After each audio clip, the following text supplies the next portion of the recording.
بھائی وہ کون عبداللہ بن ابی، اور وہ دو چار لیبل لگا کے رکھ دیے، فارمیلٹی، فل ان دی بلینک، کہ بھائی یہ منافق تھے۔ ارے منافق کہتے ہی اسے ہیں کہ جس کا نفاق نظر نہ آئے۔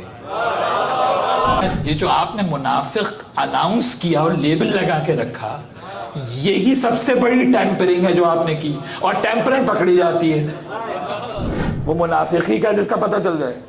ارے بھائی منافق تو کہتے ہی اسے جو چھپا ہوا ہو، تو آپ نے لیبل کیسے لگایا؟ نہ جانے کتنے تھے اور وہ بعد میں ایکسپینڈ ہوئے اور ہوتے ہوتے کربلا تک آ گئے۔ اور سہولت کاری کس کس نے کی؟ تو اب ذرا تاریخ میں دیکھیں نا کہ یہ کربلا کے سہولت کار کون کون ہیں۔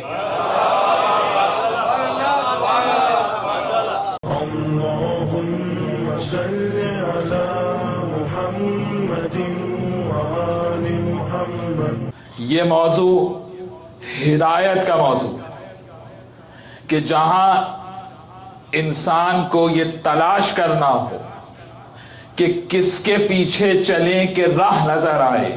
الحمد میں کہہ تو سب رہے ہیں، صراط الذین انعمت علیہم، ان کے راستے پہ چلا۔ جب اہدنا الصراط کہا آپ نے کہ ہدایت دے، ہدایت دے ہمیں ان اماموں کی کہ جو صراط مستقیم کی طرف لے کے جاتے ہیں، تو کبھی امت نے یہ سمجھنے کی کوشش کی کہ وہ امام ہیں کون جو صراط مستقیم کی طرف لے کے جاتے ہیں؟ اور وہ کہ جن کا تذکرہ نماز میں ہے۔ ہر کوئی تو نماز میں نہیں آ سکتا، لیکن یہ بصورت صراط مستقیم، جتنی بات کہہ رہا ہوں اتنی بات کا ذمہ دار ہوں بھیا، بصورت صراط مستقیم نماز میں ہے۔ کبھی بشکل صراط مستقیم نماز میں ہے، کبھی بشکل درود نماز میں ہے۔ تو بات تو طے ہو گئی کہ جو نماز میں ہو اسے امام کہتے ہیں، اور جو نماز سے باہر ہو اسے صحابی کہتے ہیں۔ بات تو طے ہو گئی۔ بہت سمپل سی بات ہے نا، اس میں کوئی آرٹیفیشل انٹیلیجنس کا فارمولا نہیں لگے گا، بہت سیدھی سی بات ہے کہ جو نماز میں ہیں کیونکہ وہ صراط ہیں، اور ان کے پیچھے چلنے کا نام صراط مستقیم ہے۔ اب پیغمبر نے کہا یا علی انت صراط المستقیم، علی تو صراط مستقیم ہے، راستہ اللہ کا ہے، دکھاتے یہ ہیں۔ دیکھیں ابھی میں نے آیت کا ترجمہ شروع نہیں کیا، اور کمال تو یہ ہے کہ آج جو آیت میں نے آپ کے سامنے پڑھی ہے وہ آیت ولایت سے پہلے والی آیت ہے۔ یعنی اس آیت سے پتہ چلے گا کہ ولی اور امام کی کوالٹیز جاننے کے لیے پہلے کیا جاننا ضروری ہے، کہ اگر یہ نہ دکھائیں تو صراط مستقیم کیسے پتہ چلے گی؟ اس کا معنی راستہ اس کا ہے، دکھاتے یہ ہیں، لے کے یہ چلتے ہیں، راہ اس کی ہوتی ہے۔ اب جب سورہ واللیل میں قرآن نے کہا اِنَّا عَلَيْنَا لَلْہُدَىٰ، اللہ کیا کہہ رہا ہے؟ گائیڈنس میری ریسپانسبلٹی، میری ذمہ داری، ہدایت میں کروں گا، آپ ہدایت نہیں کریں گے۔ اللہ کہہ رہا ہے کہ ہدایت کرنا میرا کام ہے۔ اگر کوئی مصور آدھی تصویر بنا دے تو اس کی کوئی تعریف کرے گا کہ بھئی یہ تو بنانے والا انکمپیٹنٹ ہے، ناقص بنائی ہے اس نے۔ اب اللہ کہہ رہا ہے ہدایت میں دوں گا، ہدایت دینے کی ذمہ داری خود لے، ہادی بنانے کا کام امت پہ لگا دے۔ ایسا ممکن ہو سکتا ہے؟ تو اب جو کہے کہ امت بنائے گی تو کام اللہ کا ہے، بنائیں گے آپ، ہادی اللہ کا ہے، بنائیں گے آپ، امام اللہ کا ہے، بنائیں گے آپ۔ اور سورہ رعد نے کیا کہا؟ 13واں سورہ نمبر 13 ورس نمبر 7، انما انت منذر ولکل قوم ہاد۔ سورہ رعد ٹھنڈر والا سورہ، چلیے آپ کی زبان میں بات کروں۔ سورہ رعد سورہ نمبر 13 ورس نمبر 7 کیا کہہ رہا ہے قرآن؟ انما انت منذر ولکل قوم ہاد، نبی آپ ان کو وارن کریں، ڈرائیں، اور ہر قوم میں ہادی ہے۔ اس کا معنی ہے ڈرانے والا اور ہے. قرآن بول رہا ہے، قرآن قرآن قرآن، کہانی کی کتاب نہیں سنا رہا ہوں آپ کو. انما انت منذر ولکل قوم ہاد، نبی آپ ہے ڈرانے والے، ہر قوم میں ہادی آئے گا. جا کے اہل سنت کی کتابوں میں دیکھیے، نبی نے علی کے کندھے پر ہاتھ رکھا اور کہا میں ڈرانے والا ہوں، علی ہادی ہے.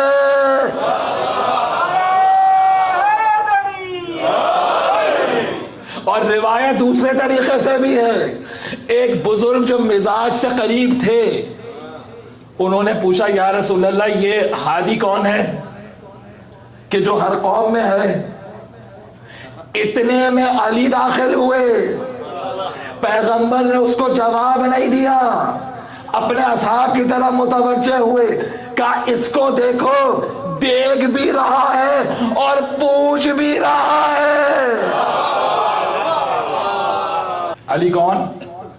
ہادی، ہر امت میں ہادی ہے. کیونکہ گائیڈنس کے بغیر، اگر اللہ گائیڈنس کے بغیر چھوڑ دے، اس کی عدالت جاتی ہے، اس کا عادل ہونا جاتا ہے. اگر ایک لمحے کے لیے بھی ڈیوائن گائیڈنس نہ ہو تو اللہ عادل نہیں رہے گا. بالکل طے، واضح بات ہے. کیوں؟ اس لیے کہ اگر ڈیوائن گائیڈنس نہیں ہوگی تو محشر میں سب چھوٹ جائیں گے. کہ پروردگار تو نے جس کے پیچھے چلایا تھا اس بیچارے کو تو خود ہی راستہ معلوم نہیں تھا، تو وہ ہماری کا ہدایت کرتا. تو سارا سزا و جزا کا نظام میں سب ہو جائے اگر ہادی ڈیوائن نہ ہو. کیونکہ ہادی ڈیوائن ہوگا جبھی تو طے ہوگا کہ راہ صحیح ملی یا نہیں ملی. اب کل میں نے 3 آپشنز ہم نے کل طے کیے تھے، یاد ہے؟ پہلا آپشن کیا تھا کہ امام وہ ہوگا جو پوری امت کے مقابلے میں سب سے افضل ہوگا. ایک آپشن یہ ہے. سیکنڈ آپشن کیا ہے؟ کچھ سے سپیریئر ہوگا، کچھ سے کمتر ہوگا. یہ سیکنڈ آپشن ہے. تیسرا آپشن کیا ہے کہ امت کے برابر کا ہوگا. تو جو برابر کا ہوگا اسے تو کوئی گھاس ہی نہیں ڈالے گا. بھئی اس کی کون سنے؟ کل تک تو آپ خود بتوں کے آگے جھکتے تھے، آج ہمیں روکنے آئے ہیں. اس کی بیچارے کی کون سنے؟ اچھا، جو کچھ سے برتر ہوگا، کچھ سے کمتر ہوگا، تو جو اس سے برتر ہوں گے وہ اس کی بات مانیں گے نہیں. تو اب صرف تیسرا آپشن رہ جاتا ہے کہ پوری امت سے افضل ہو. اب جب پوری امت سے افضل ہوگا، کل میں نے سورہ یونس کی آیت پڑھی آپ کے سامنے. کل میں نے کیا عرض کیا سورہ یونس کی آیت میں کہ امام کون ہوگا؟ جو کبھی کسی سے نہ پوچھے. دیکھیں کیا فارمولہ دیا ہے قرآن نے، کیا کمال کا فارمولہ ہے. یعنی ایک سوال بھی اگر کسی سے، ایک سوال بھی زندگی میں پوچھ لیا، امامت سے باہر ہو جائے گا. لیکن میں جو آیات آپ کی خدمت میں پیش کر رہا ہوں اس میں میرا کوئی کمال نہیں ہے، یہ کلام الہی ہے، یہ نور ہے، اور یہ نور قیامت تک کے لیے ہدایت دے رہا ہے. سورہ یونس نے کیا طے کیا کہ امن لا یہدی الا یہدا فما لکم کیف تحکمون. ٹھیک ہے جناب؟ کہا کہ ہدایت کون دے گا؟ جس نے کبھی دوسرے سے نہ پوچھا ہو. فما لکم کیف تحکمون، تم کیسے فیصلہ کرنے جا رہے ہو؟ کیا فیصلہ کرتے ہو؟ حماقت کی بات کرتے ہو، جہالت کا فیصلہ کر رہے ہو. اس کو امام مانو جس نے کبھی آج تک کسی سے کچھ نہ پوچھا ہو، دنیا اس سے پوچھے. اور وہ ایک ہی ہے جو منبر سے کہہ رہا ہے سلونی سلونی، پوچھو کیا پوچھنا چاہتے ہو، ہے یا نہیں ہے. اس سے قبل کہ تم مجھے گم کر دو، میں چلا جاؤں، نہیں. قبلان تفقدونی، اس سے پہلے کہ تم مجھے گم کر دو. علی تو رہے گا، تمہاری بصیرت دیکھ نہیں پائے گی. اب دیکھیں کل امام کی صفت کہاں تک پہنچی تھی کہ وہ کسی سے نہ پوچھے. اس کا معنی ہے کہ وہ کسی کا محتاج نہیں، سب چلے جائیں، وہ اکیلا رہ جائے تب بھی امام ہے. اب میں نے سورہ مائدہ کی آیت پڑھی ہے آپ کے سامنے، سورہ نمبر 5 ہے، ورس نمبر 54 ہے. آیت ولایت کا نمبر کیا ہے؟ 55. انما ولیکم اللہ ورسولہ والذین آمنوا الذین یقیمون الصلاۃ ویؤتون الزکاۃ وهم راکعون. اس کا نمبر کیا ہے؟ 55. اب ایک آیت پیچھے آ جائیے 54. اگر ولی کو سمجھنا ہے تو پہلے اس آیت کو سمجھو, پھر ولی سمجھ میں آئے گا. کیا کہا میں نے؟ امام کی آج کون سی صفت ہم ڈسکس کر رہے ہیں؟ کہ اکیلا ہو سب چلے جائیں, نہ اللہ کو اس کی پرواہ ہے نہ قرآن کو پرواہ ہے. امام موجود ہے, تمہیں جانا ہے جاؤ, ہدایت تو امام دے گا, تم تھوڑی دو گے. تم تو خود محتاج ہو, تم تو خود اپنی بخشش کے لیے پریشان ہو. یا ایھا الذین آمنو, اے ایمان لانے والو, من یرتد منکم عن دینہ, اگر تم میں سے کوئی مرتد ہو کر جانا چاہتا ہے چلا جائے, ہمیں اس کی پرواہ نہیں. قرآن سپوزیشن کی کتاب ہے یا ریالٹی کی کتاب ہے؟ بھائی قرآن ریالٹی کی کتاب ہے, سپوزیشن کی کتاب تو نہیں ہے نا. قرآن کہہ رہا ہے یا ایھا الذین آمنو, اے ایمان لانے والو, اسلام لانے والو, کلمہ پڑھنے والو, من یرتد منکم عن دینہ, اگر تم میں سے کوئی مرتد ہو کے جانا چاہتا ہے چلا جائے, ہمیں اس کی کوئی پرواہ نہیں ہے. کچھ ہوئے ہوں گے نا مرتد, جبھی تو قرآن کہہ رہا ہے. بس سادہ بات ہے نا, یہ آیت سامنے رکھی ہوئی ہے, کچھ ہوئے ہوں گے نا مرتد. اس کا معنی ہے سارے نیک نہیں ہیں. آپ نے تو لیبل لگا دیا بس یہ منافقین تھے. یہی اتنی بڑی جہالت ہے. کبھی اس رخ سے سوچا آپ نے؟ بھئی وہ کون, عبداللہ بن ابی, اور وہ 2-4 لیبل لگا کے رکھ دیے, فارمیلٹی, فل ان دی بلینک, کہ بھئی یہ منافق تھے. ارے منافق کہتے ہی اسے ہیں کہ جس کا نفاق نظر نہ آئے.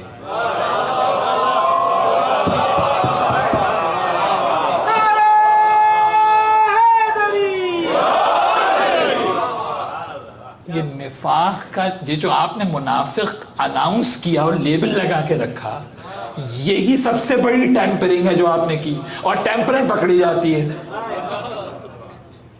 توجہ ہے یا نہیں ہے؟ آپ چاہے جتنی ٹیمپرنگ کر لیں, ہم پکڑ لیں گے اس کو. وہ منافقی کا جس کا پتہ چل جائے. ارے بھائی منافق تو کہتے ہی اسے جو چھپا ہوا ہو, تو آپ نے لیبل کیسے لگایا؟ نہ جانے کتنے تھے, اور وہ بعد میں ایکسپینڈ ہوئے, اور ہوتے ہوتے کربلا تک آ گئے. اور سہولت کاری کس کس نے کی؟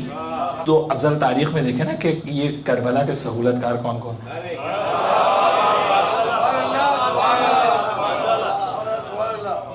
بھئی کچھ توجہ ہے یا نہیں؟ کربلا کے سہولت کاروں کو بھی دیکھنا ہوگا یا نہیں ہوگا؟ جب آج آپ کہہ رہے ہیں کہ بھئی سہولت کاروں کو بھی پکڑا جائے گا, اب وہ کہنے صاحب وہ وہاں موجود تو نہیں تھے, وہ تو اپنے گھر میں بیٹھے ہوئے تھے. اب وہ کہہ رہا بھئی میں تو جیل میں تھا, مجھے کیا پتا کیا ہوا. لیکن نہیں, حکومت کہہ رہی ہے نہیں جناب, سہولت کاروں کو بھی ہم انویسٹیگیٹ کریں گے. تو آپ نے اگر کربلا کے سہولت کاروں کو انویسٹیگیٹ کر لیا ہوتا تو آج مسلمان معاشرے کی شکل کچھ اور ہوتی نا. تو یہ سہولت کاری کہاں سے شروع ہوئی؟ آل محمد کے مقابلے پہ بنو امیہ کو لایا گیا, جبکہ رسول نے کہا تھا کہ آل ابو سفیان پہ خلافت حرام ہے. سید الشہداء نے مروان کو یہی کہا تھا, کہا کیونکہ معاویہ جیسے پہ تم نے احتجاج نہیں کیا تو اب یزید مسلط ہو گیا. تو اگر تم مرتد ہو کے جانا چاہتے ہو تو چلے جاؤ, ہمیں بھی ڈونٹ کیئر بھائی. کیوں؟ من یرتد منکم عن دینہ فسوف یأتی اللہ بقوم یحبهم ویحبونہ اذلۃ علی المؤمنین اعزۃ علی الکافرین یجاہدون فی سبیل اللہ ولا یخافون لومۃ لائم ذلک فضل اللہ یؤتیہ من یشاء واللہ واسع علیم. کہا ہمیں پرواہ نہیں. اب صفت آ رہی ہے, اللہ نام نہیں لے گا, نام لے گا تو آپ ٹیمپرنگ کر کے کوئی اور علی لے آئیں گے. اللہ بھی تو آپ کی ٹیمپرنگ کا علم رکھتا ہے. یہ خیر الماکرین. صفت بتائے گا, کیا صفت ہے؟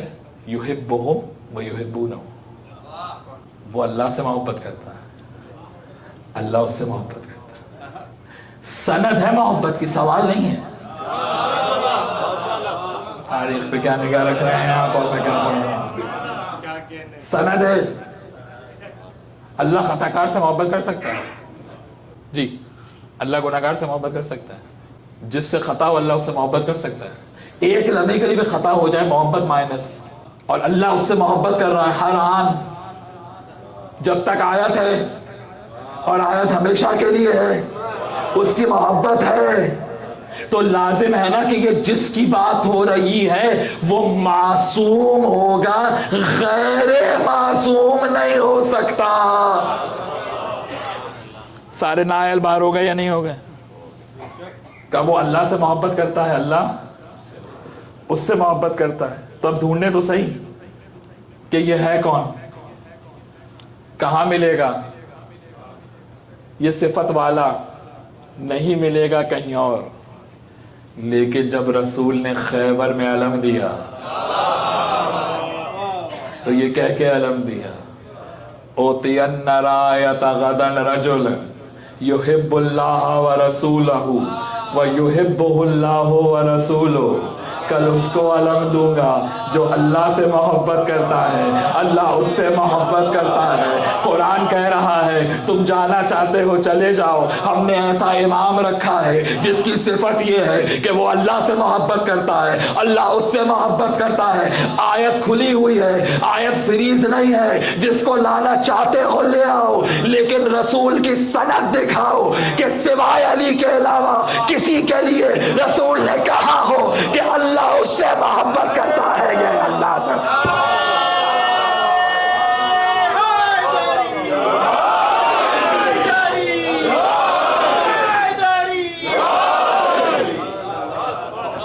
آیت کو بند تو نہیں کیا نا ہم نے کہ آیت بند کر دی ہو کہ اب کوئی آ نہیں سکتا. ہم باعث تو نہیں ہو رہے نا، آیت تو کھلی ہے. لیکن وہ لا کے تو دکھاؤ کہ جو اس آیت کا مصداق بن سکے، جس میں یہ کوالٹی ہو، جس میں یہ صفت ہو، اور رسول سند دے. اور حدیث خیبر کو امام بخاری نے صحیح بخاری میں لکھا ہے. یہ بھی معجزہ ہے، یہ بھی معجزہ ہے. کبھی عرض کروں گا، یہ ایک موضوع ہے الگ، کبھی عرض کروں گا. امام بخاری نے صحیح بخاری میں باب مناقب علی میں صرف 3 حدیثیں لکھی ہیں. ان تینوں سے مولا علی کا خلیفہ بلا فصل ہونا ثابت ہوتا ہے. اور وہ لکھی کیسے؟ وہ معجزہ کیسے ہوا؟ وہ میریکل کیسے ہوا؟ بھائی مولا علی کی حدیث آتی ہوگی، نہیں میں نہیں، یہ نہیں رکھنا، اب وہ رکھ دی ادھر. اب فرشتے نے پھر ادھر رکھ دی، اب ادھر چلی گئی. کل اسے علم دوں گا جو رجل ہے، کرار ہے، غیر فرار ہے. واقعات میں نہیں پڑھتا، مجھے خیبر نہیں پڑھنا ہے، میں صرف استدلال دیتا ہوں منبر سے. اب مجھے بتائیے سورہ مائدہ کی ورس نمبر 54 جو کہہ رہی ہے کہ ہم اسے لے کر آئیں گے، امام وہ ہوگا، رہبر وہ ہوگا، ولی وہ ہوگا کہ جو اللہ سے محبت کرے، اللہ اس سے محبت کرے. لے کے تو آؤ ایسا کہ رسول سند دے رہا ہو کہ یہ محبوب الہی ہے. لے کے تو آؤ کوئی، اور کرار ہے.